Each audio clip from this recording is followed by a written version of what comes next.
Hello everybody, thanks for visiting my channel. My name is Stephen Brick. I'm the founder and owner-operator of Clear New View window screen and gutter cleaning. Been in business now since early 2011. We're currently in spring of 2024 here in Minnesota, Twin Cities area. My business actually started in Texas after I was laid off from a factory job that I did my best at, but it was not rewarding. I was laid off twice in the course of maybe it was 3 times.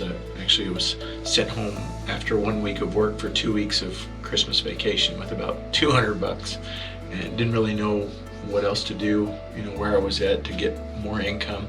I had been introduced to window cleaning in my early 20s, just after I got out of Navy as an avionics technician. I was on the F-18 Hornet, and then I got out when they were downsizing the military. I was going to a Bible fellowship, and a gentleman that ran a Bible fellowship in his home, he had a window cleaning business. It was called Face to Face. Really nice guy, and he invited me to work on a job with him.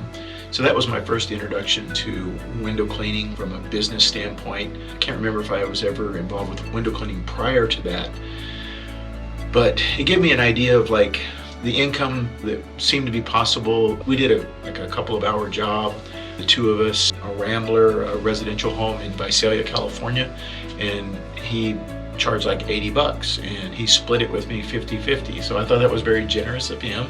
It was simple work. I didn't really know what I was doing. He just handed me a squeegee and a mop and said, go do the inside. When I was really uncomfortable with being inside somebody's home. This was a pretty nice home. You could tell the people had decent quality of life.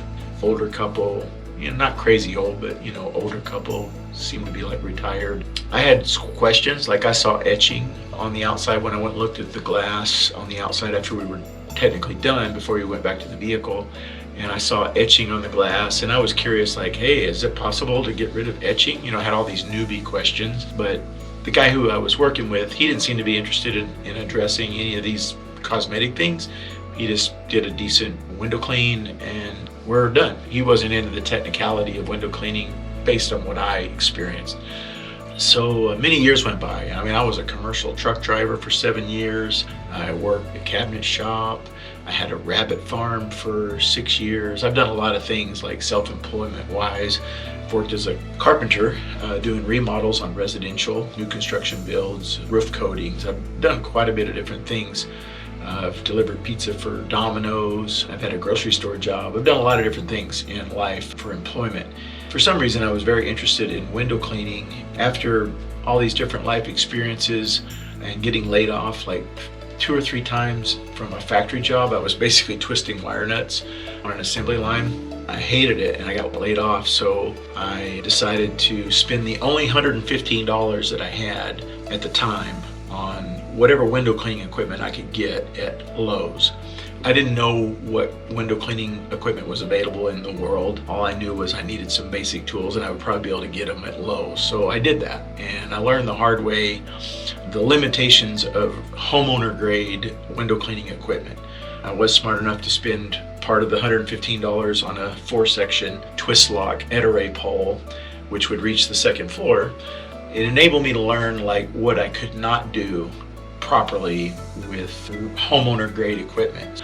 That was actually probably money well spent, because I learned the differences between what homeowners are dealing with if they're trying to do it themselves and what a pro is dealing with ideal equipment. What I'm trying to pass on to you with my channel is how not to waste your time. If you're just getting started in window cleaning, how not to waste your time and money on tools that are going to frustrate you down the road.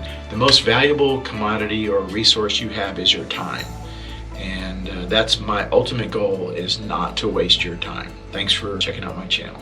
Peace. Okay, so what did I experience early on in the first few window cleaning jobs I did 12 years ago? With that initial $115 worth of tools, I was on my bicycle. That's what I had. My first vehicle was a bicycle, dependable bicycle, Kevlar tires, and a Burley Nomad canvas covered bicycle trailer with an external aluminum tube cargo rack. And I basically fastened my 4-section twist lock pole with Velcro on the top tube of the 10-speed. And then I had a 4-gallon bucket with a snap-on lid, kind of like one of those bakery buckets that maybe frosting or something like that came in. I found one in the dumpster, and that was my first bucket. What was cool is I could put hot soapy water in it and snap the lid on. It wouldn't spill. It had a handle, and it would go inside that little cargo trailer, and you wouldn't even see it. It was really cool, and I had all my other tools in the cargo trailer. And I got one of the most intelligent things I did early on was learning the value of signage, and I spent $100 on these black coroplast signs with white vinyl lettering on them. That's the way the sign shop back then in 2011 made them for me. And I remember that being like a big decision, you know, to spend $100 on signs. But the very first day, those signs were on my bicycle and on my trailer and on the flagpole. They had brass grommets.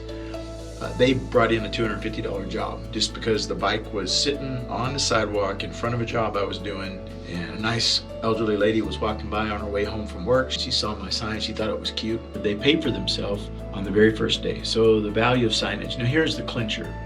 In business, learning what doesn't work is valuable or more valuable than learning what works. Because once you learn something doesn't work experientially, then you don't waste any time thinking about that ever again. You just kind of avoid it like something you're terribly allergic to, you know, because it didn't work. I've tried a lot of things that didn't work, and it's my goal here as a window cleaning resource affiliate is to save your time, not waste your time. I mean, there's 1,000 things out there you can get involved with to see if it works. You don't need to know everything that works, you just need to know a good way that works so you can get on with making money. I mean, that's what I'm here to help you do, is make money, not buy every tool under the sun because it's cool, because it's different, because it's new. You just need to find something that's dependable, that works great, and enables you to build your business. Taking care of customers, working on your marketing. Spending money on marketing is way more valuable than spending money on the next gizmo that comes out because it's new. I'd rather see you spend your money on more marketing, getting another customer, acquiring another customer, making somebody else happy, because even if you make 1,000 people as happy as they can possibly be, none of those people are going to be faithful to your business. They might say they are, they might act like they are, but the bottom line is life has circumstances that pop up. So you need to be keeping your pipeline full of a new customer that you can make your best impression on, build a database to market to, get on with building your business. You have to constantly be building your business. So that's why your time is the most valuable tool or resource or commodity that you have. It's the most valuable resource that I have. I want to respect your time, and in so doing, I am respecting my own time. Early on, what was one of the most valuable lessons I learned early on? Believe it or not, it was the rags. That was a big one, the rags that I was using. I started out trying to use microfiber. Microfiber is great for scrubbing, but when you put it on glass, especially hot glass and clean glass, really clean glass, glass is microscopically porous, so it has like rough edges, and it'll pull the fibers out of the microfiber and it'll be left on the glass, especially hot glass, hot dry glass, hot dry clean glass, where you're just trying to fix something, you cause more problems because of the lint from the microfiber. Then I learned about Huck towels. That's the reason Huck towels have like dominated the window cleaning industry for decades. I'm still using them today. I don't go back to really anything else. I see people saying, oh, well, this is the next new thing. It's like, okay, great, the next new thing. I don't really need the next new thing. I just want a good supply of clean, grease-free, dry, lint-free Huck towels. Very absorbent. That's one of the benefits of Huck towels, also known as surgical towels. So some people use that term, surgical towels, Huck towels. The blue ones, window cleaner towels. They're not just window cleaner towels, but window cleaners know them as window cleaner towels. They're very absorbent and lint-free because it's a woven design instead of having pile. Most of your microfiber towels have pile. They're like fuzzy. And your Huck towels are woven, so they don't have pile. by design, they're much more lint-free and very absorbent. So the reclaimed ones are what I get. I don't go with the new ones because I've experienced myself that the newer ones are not as absorbent and they have more lint. So getting the reclaimed ones, the repurposed ones that have already been used for another purpose, like in the medical industry, or maybe those pull down towel dispensers from the old-timey gas station. I don't even know if they still do that anymore, but you probably, if you're old enough, you've probably seen those pull down continuous roll blue hand towels in old gas stations. I don't think they use those anymore. It might be used somewhere, but anyway, that was a source that you could reclaim and repurpose those old blue towels from. I think the medical industry is probably the biggest source based on what I've heard from WCR's content on YouTube. The hip clip idea is great. If you're going to use those hip clips to hold your towels, they're quick and efficient to snap in on your belt, and you'll probably drop your towels less in the course of doing a job. Nothing more annoying than dropping a towel when you don't know you've dropped it and then having to go back for it and look for it. If you're going to use those hip clips, I recommend you get a few of them because you can break them pretty easy. They might have improved the design since the last time I used them. I just ordered 2 more myself. They're not really expensive and they would be a time saver mentally. Anything that's a distraction, like misplacing a tool inside a customer's home, you want to try to avoid. If you're just getting started as a window cleaner, it's easy to misplace tools because you're not in a routine. You're not in the habit of like rounding up your tools as you finish a room and put everything back. You'll forget a tool. For me, that's the biggest issue I have with doing a job. It's not cleaning the window. It's keeping all my tools rounded up and like out of the room I'm finished with by the front door so I don't forget it. It's nothing more annoying than finishing a job and leaving the job and thinking, oh, did I forget something? It drives you nuts. Make a list. I encourage you to make a list so you can kind of build in your mind the workflow of doing a job.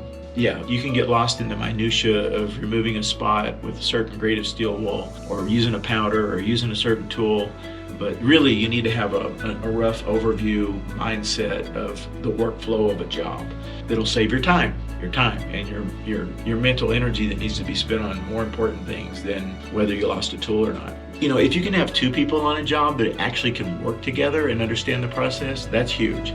I know a husband and wife couple that have been working together for quite a while, and they tag team windows. So you got one person on the inside and one person on the outside. The person from the inside can see if there's something missed much better than the person that's on the outside. The person on the outside is seeing reflections usually.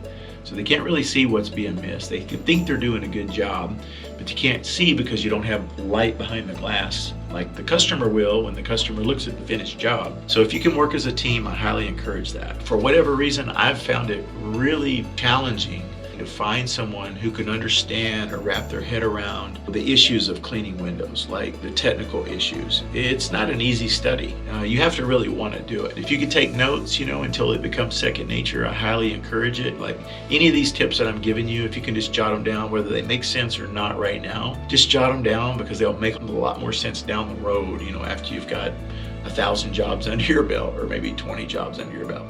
I've forgotten how many jobs I've had under my belt. I still make mistakes today. I mean, I've cleaned so many windows, and I can clean windows almost blindfolded, but I still make mistakes today. Like on the last job I did, I forgot to go upstairs and clean one window that was up there because you get involved with like making sure the cats don't get out. That's the customer's number one priority. Don't let the cats out. They don't understand your process. You would think to yourself like, hey, why don't they just put the cat in a room for a few hours? Is it gonna kill the cat? If it's in a certain spot for a couple of hours, where it can't get out while you're trying to do the job and not leave any tools in their house or not getting anything on their furniture or not getting anything on their carpet. You're trying to focus on taking care of the customer's home and they want you to watch the cat. You're going to deal with that kind of stuff. That's part of being a window cleaner, just part of it. That's really where the decent money is in window cleaning, is in residential, and learning to cater to their unique requests. I always take in 5 or 6 big blue bath towels because my company colors are basically blue and orange and white. The first thing I do when I open the door when I'm going into a home to do the inside is I put down a nice clean bath towel. So I wipe my feet on my bath towel and I don't get anything in their house. I highly recommend shoe covers if you feel like you need them. Highly recommend doing that. And having a big painter's canvas, cotton canvas drop cloth, a big one, they're like $20, but those come in really handy. You might cover a couch without having to move a couch. The less stuff you can move, the better, obviously. Customers often think you got to move everything in the house to clean the windows. Well, they don't realize that you probably learned how to use a pole, and they don't know how to use a pole, and you have all these unique attachments that'll enable you to get at things in peculiar angles. Those are some of the things. Keeping tools rounded up, workflow, understanding why you do certain things first. I do all the exterior first. If a place is really dirty, I just hose the place down. All the screens are off, the windows are closed and locked so they don't leak. Sometimes you'll have a little leaks. You just ask the customer, hey, was there anything that was leaking? And if there was, you just go in and blot it up with a towel right away to let them know that you care and you're gonna take care of things. I worked with a guy once who didn't work with me anymore after that. He actually set a 3-gallon soapy bucket of water on the lady's lamp table, and he had the Sorbo quadrupod stand to put the bucket in, and he watched me use the tools on another job. So I realized right away that window cleaning was way too challenging for this person intellectually, because he couldn't just duplicate what he watched me do. And when I saw him sit a soapy bucket of water on the lamp table, it was like, end of relationship. I mean, you're not qualified. The guy just really couldn't do simple, logical decisions. I don't know, I don't know why some people are that way, but they can't think for themselves. It's sad, but they can't. I don't know. So hopefully you're not that way. Hopefully you can think and just do things that make sense. Treat the place like it was your place. Like when you're in somebody's home, treat it like it was your home. Like, is this your multi-million-dollar home? How do you want your multi-million-dollar home treated? I treat customers' property the way I would want my house treated. Like, if I think I might possibly get a stain on something, I do whatever it takes, take the precautions to not get a stain on anything, right?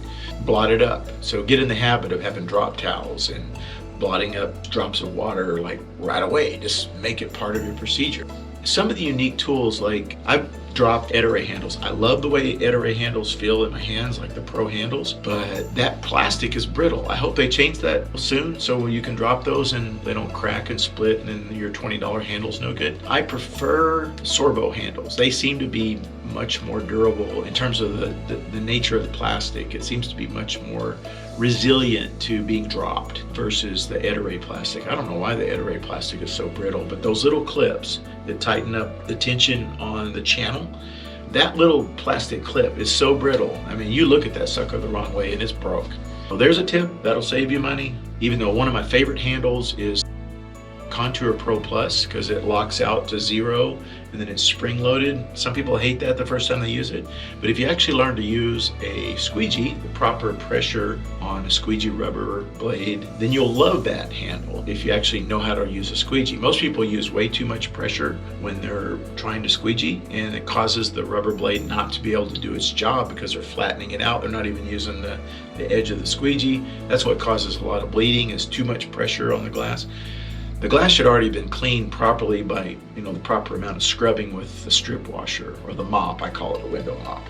But the strip washer, like say a Fugu mop, as long as you're not on tint, use the Fugu mop and do the proper amount of scrubbing on the glass to totally remove contaminants on the glass. And then you don't have to use very much pressure at all. You're not really removing any of the grime with the squeegee blade. You're just removing the moisture that contains the contaminants uniformly off of the glass.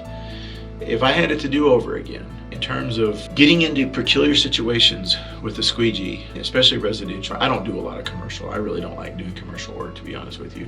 I've done some, and sometimes it's been okay, but for the most part, I don't really care for it. The Contour Pro Plus handle, it enables you to get into some super cool situations like closing out. And if you learn how to use the right amount of pressure on the squeegee blade, which that handle will do, it'll cause you to start using less pressure and let the squeegee blade do the work. It gives you a little bit of extra flex, like in deep seals. It's just priceless. Closing out close to the floor at the bottom, and being able to maintain your angle. Man, okay, I'm sorry for all the distractions. I was checking out Google Business rating kind of service, or turned out to be like ridiculously overpriced and totally unnecessary. I don't recommend it. A lot of garbage out there. Back to the tools. Bath towels. I mentioned bath towels, so you can walk in on your own bath towels. That impresses the customer. So you want to do all these little things that impress the customer and make you feel more comfortable, knowing that you're not creating a problem to piss your customer off.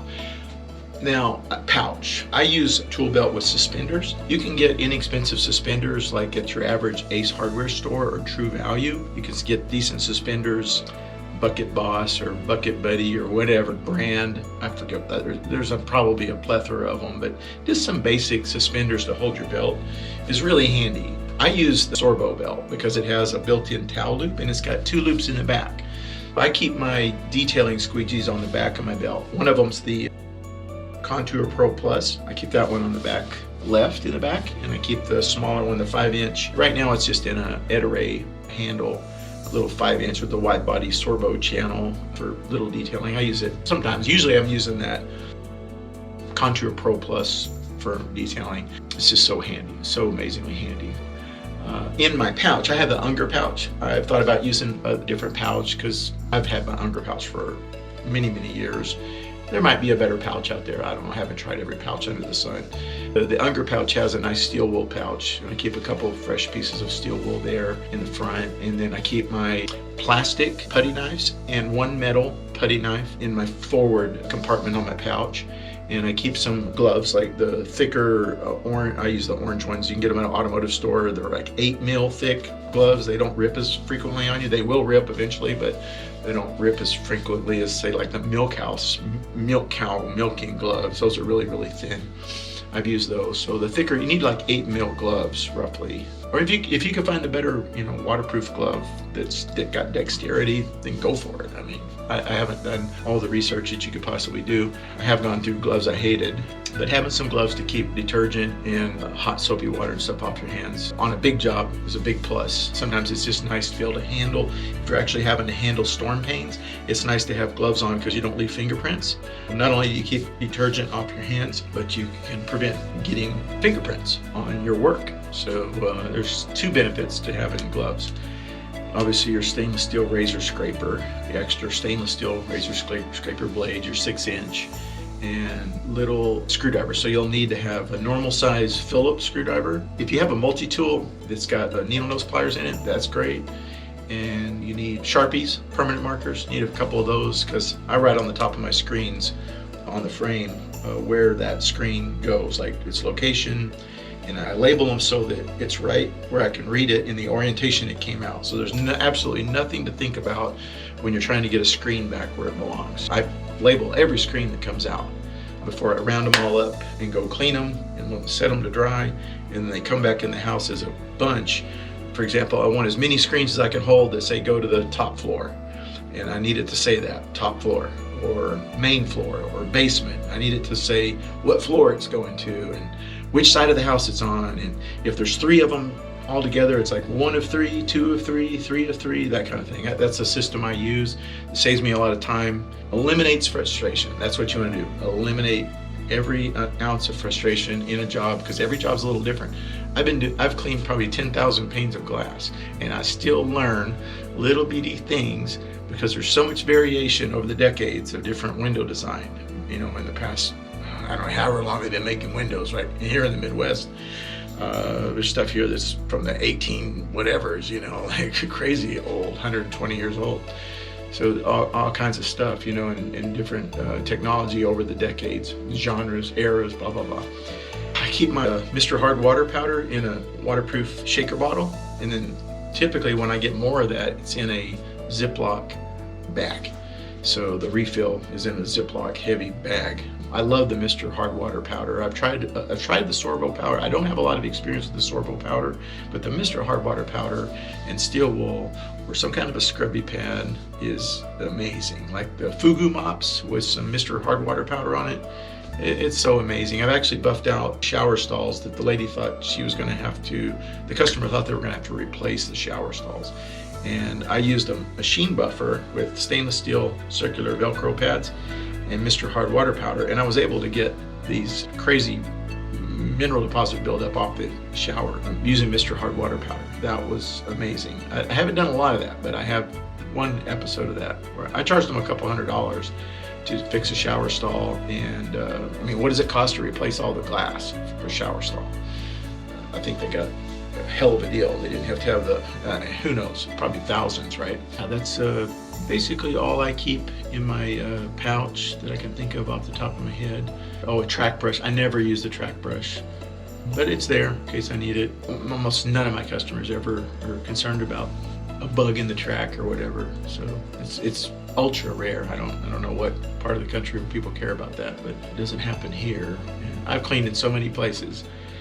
You can just read my website, clearnewview.com. I've got every state that I've cleaned in. I've cleaned in New Hampshire, Rhode Island, Florida, North Carolina, Ohio, northeast of Mexico for 2 years, California, Arkansas, tons of jobs in Minnesota. I think I did a little bit in Texas, Amarillo area. Phoenix, a little bit in Phoenix, not a lot. That was just a test, and I didn't really care for that. Dealt with a lot of different cultures in the United States. I don't know everything. I've listened to a lot of YouTube videos. I've cleaned windows in Missouri, like Blue Springs, Missouri. Cleaned in New Jersey, cleaned in Rhode Island. I take in a 2 foot to 4 foot Ed-Array pole, extension pole. I call it the shorty. I got a couple of those in the van, and those are super handy. And then I have a 18 foot Unger telepole. It's not the Tele Plus, it's not the 30 footer, but it's an 18 foot version, right? What are the basic tools I take into a residential job? My pure water system, the pump, booster pump. The booster pump comes in crazy handy for extra pressure for just hosing things down with a garden hose and a sweeper nozzle, which is really important to blow out your bug nests that are in the tracks where the screens go, or getting extra filth like off the exterior seals. Just a sweeper nozzle with a booster pump and a garden hose, like some 0G hose, is awesome. And it's so much easier to blow out gutters with water and plenty of water pressure without using a pressure washer at the top of the ladder. Dealing with blockage in gutters with a booster pump and 0G canvas hose and a sweeper nozzle. It's priceless. It saves so much frustration versus using, the pole and the gutter spoon and the Mickey Mouse little gizmos, wasting all the time. Your time is priceless. You need to do things that really deliver the most amount of value for the minute. And it's all about the minute. How are you using your minutes? Safety, ladder efficiency, all that. So what do I take into a basic job, basic residential job? The booster pump, pure water system, all the little hoses and stuff that put all that together real quick. And when I go inside, bath towels.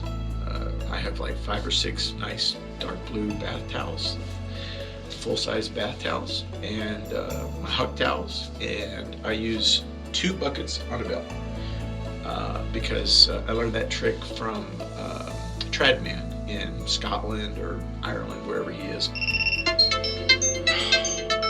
Somebody's calling me back. Got that, and I have a 30-foot Teleplus Unger. So those are my 2 poles, aluminum poles. I would like to have a carbon fiber trad pole. There's quite a few other tools that I have used. Like I bought a docket from Sorbo, and then I found out I hardly ever sharpen squeegee rubber.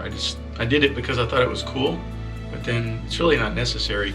The silicone squeegee rubber from Sorbo has been an absolute godsend for me. That's what I've been using for the past 3-4 years. I don't know, 3 years at least. And it's just changed my routine. I don't waste any time now changing squeegee rubber. I don't have a need for it. I'm using the same dang squeegee rubber for 3 years. It's crazy. It's doing the job. And I got a whole bunch of, I bought 50 feet of silicone squeegee rubber in bulk, and I've never used it. I filled my channels once 3 years ago. Still works.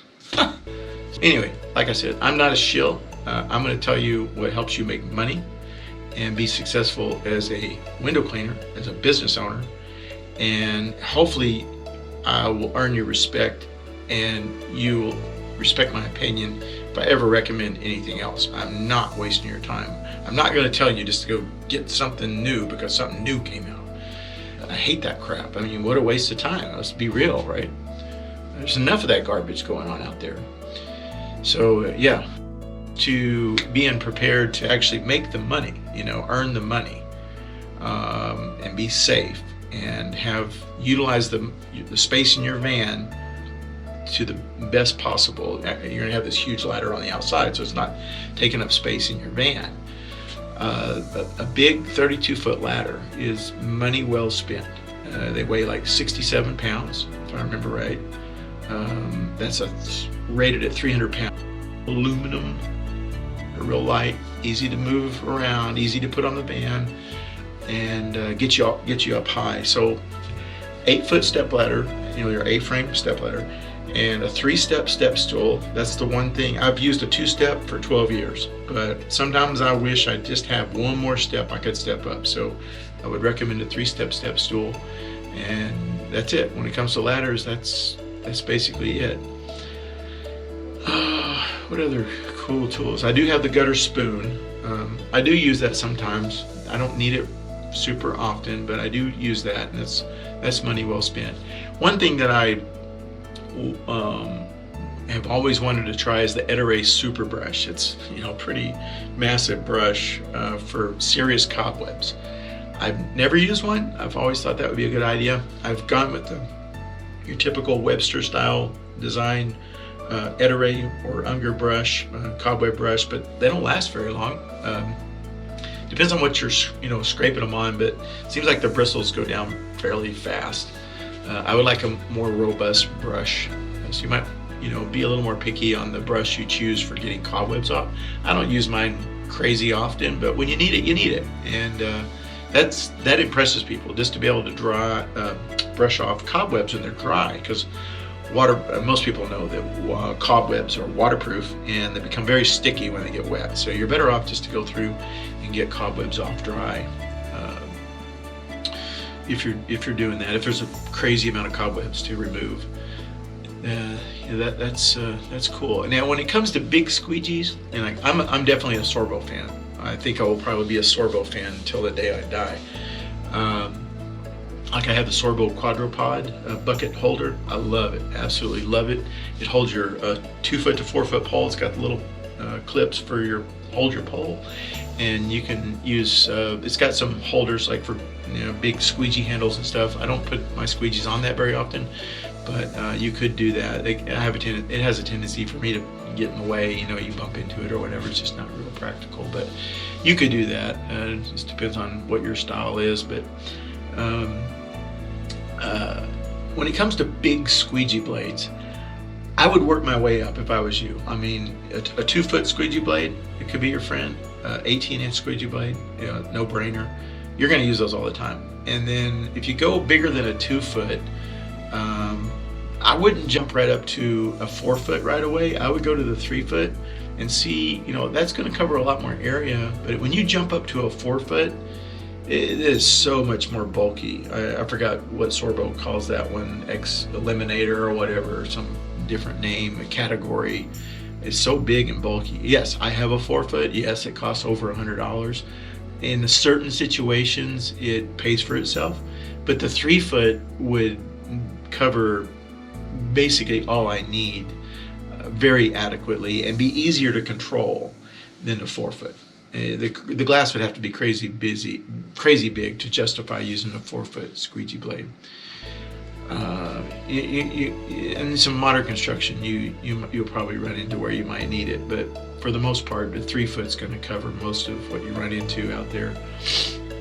That's what I would recommend. Use the 3-foot for all it's worth before you jump to a 4-foot. That's about it. I've been using Dawn forever. I've tried other stuff. Yeah, I'll probably try some more stuff, but I get the big bottles of Dawn. I don't even think about it anymore. The heavy duty. I've invested in hot pure water. That was just before my last service truck was destroyed. I just got everything all set up. I've got videos of it saved on Google Images. Feeling so happy with propane tankless water heater and all that, and then the whole thing was just destroyed. So I would recommend to keep it simple. You know, it's all based on that law of diminishing return. You got so many more headaches with all the other parts involved to get hot pure water going. After actually doing it, I don't even recommend it. It's really a waste of your time in terms of the return on investment. You know, the extra headache of maintaining the system, and it's just a waste of time. So I've been down that road. Sound like a good idea. If you're one of those people that's like me, is kind of eccentric, I've already learned the hard way. It's not worth the return on investment. You'd be better off to spend more money on marketing, put out another 1,000 door hangers or something, and don't even waste your time. Don't even waste your time on hot pure water. Yeah. Well, at this point, that's really about it. If you have any questions, just ask them in the comments. I will do my best to get back to you. You can even text me, you know, just let me know why you're contacting me. Make it really clear, like, hey, I watched one of your videos, and, you know, just make it clear to me, because I get so much spam, so much annoying garbage coming in. I don't want to treat you like spam. So I genuinely want to help you and would love to see you be successful and be another positive player, service provider in this industry. It's a great industry. It's not hard. You know, it does take effort, but it's not hard. I mean, it's fairly simple. And there's right ways to clean glass to get phenomenal results. And that's why customers call you, because they don't know. I hear so much crap. I'm just tired of hearing the crap. You know, like paper towels, vinegar, Windex, blah blah blah blah blah blah. Yeah, whatever. You know, it's just my ears are just numb to that crap now. Like, I don't even want to hear it. So if I can help you make your life crazy easy and make customers crazy happy, that's what I'm here for. Thanks for watching. Hope you have a blessed day. Talk to you soon. Bye.